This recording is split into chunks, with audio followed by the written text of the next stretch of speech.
the soot-choked slums of Victorian London, where disease and poverty turned desperation into business, Ellen Etheridge carved her legacy, not in blood, but in dead infants.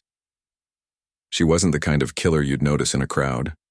Plain, poor, and quiet, Etheridge blended perfectly into the world of 19th century East London. But behind closed doors, she was part of one of the era's most grotesque and insidious crimes: baby farming. A practice where women were paid to care for unwanted or illegitimate infants, often with lethal results. Ellen Etheridge didn't just neglect babies, she starved them to death. She ran a so-called nursing home out of a filthy house in Islington.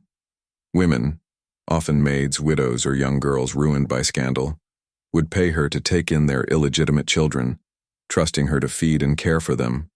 But Etheridge saw those infants as profit margins, not people. The less she spent on them, the more she earned. Authorities stumbled upon her nightmare in 1903 after a concerned neighbor tipped off police. What they found inside her residence was horrifying. Emaciated, lifeless bodies of babies, piles of soiled rags, and the skeletal remains of infants buried or stored like trash. One coroner said the infants were in such a state that even vermin would not touch them. The court heard that Etheridge regularly took in infants only to let them waste away slowly from hunger and neglect, all while continuing to collect payments from their mothers. She operated without emotion, methodically reducing her victims to husks. To her, a child was a few shillings and a swift decline into silence.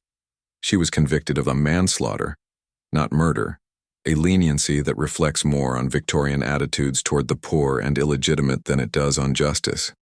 Despite killing multiple babies through starvation, Etheridge served only 5 years in prison. She walked free while her tiny victims were buried in unmarked graves, unnamed and forgotten.